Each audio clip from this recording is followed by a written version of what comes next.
Hello বন্ধুরা, আজকে আমি কোথায় যাব বলো তো? বাংলাদেশের রাষ্ট্রীয় কবি, আমার প্রিয় কবি কাজী নজরুল ইসলামের জন্মভিটে ঘুরতে যাব। ওইখানে মেলা পড়েছে, মেলা দেখতেও যাব। আমার প্রিয় কবির যত স্মরণীয় জিনিস সব দেখতে যাব আজ। বাই, তোমাদের সাথে শেয়ার করব।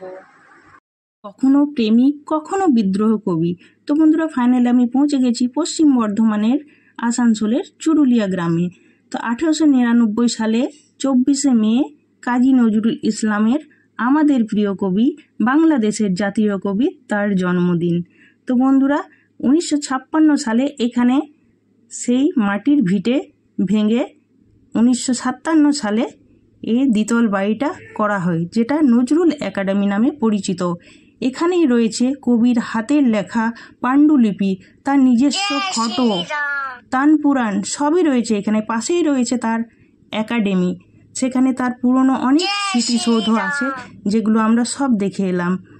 তো বন্ধুরা, এই যে এখানে সমাধিস্থল আছে, এখানে কবির যে লেখা কবির সব লেখা বইগুলো কিছু কিছু স্মৃতি বাঁধানো রয়েছে, যেগুলো ব্রিটিশ গভর্নমেন্ট বাজেয়াপ্ত করেছিল, সেগুলো দেখলাম। তো এখানে কবির মূর্তিকে দর্শন করলাম, শ্রদ্ধা জানালাম, তারপরে পুরো জায়গাটা ঘুরলাম। কি সুন্দর লাগছে। তার এখানে মানে প্রমীলা দেবী, তার স্ত্রীর সমাধিসৌধ দেখলাম। তো তার পাশেই তার কাজী পুত্র কাজী সব্যসাচী বাংলাদেশ থেকে তার মাটি নিয়ে এসে তার স্ত্রী প্রমীলা দেবীর পাশেই তার সমাধিসৌধ এখানে বানানো হয়েছে। যদিও বাংলাদেশের ঢাকা বিশ্ববিদ্যালয়ের পাশেই রয়েছে কবির আসল সমাধি। তো আমরা সব তার স্মৃতির সাথে জড়িত সমস্ত জিনিস দেখে মনটা একেবারে ভরে গেল বন্ধুরা। তো তোমরা একবার এখানে আসবে, ভীষণ ভীষণ ভালো লাগবে। বিশাল বড় মেলা, আমাদের এখানে ইনভাইট ছিল, অনেক অনুষ্ঠান, আধুনিক অনেক কিছু এখানে হচ্ছে।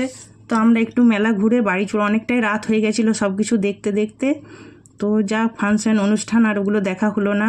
অনেক কিছু নজরুল গীতি, অনেক কিছু হচ্ছিল, অনেক কিছু অনুষ্ঠান এখানে শুরু হয়েছে। তো আরও পরের বছর যাব। তো তোমরাও এখানে একবার ঘুরে যাবে। বাইরের দেশ থেকে অনেক লোকজন এখানে আসে ঘুরতে, এমনি সময়ও আসা যায়।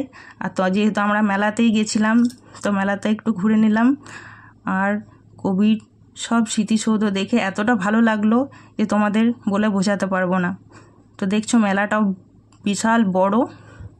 আরও অনেকটাই ভিডিওটা বড় হয়ে যেত, তাই দিলাম না বেশি, অনেকটা কেটে কেটে ছোটো করেই দিলাম।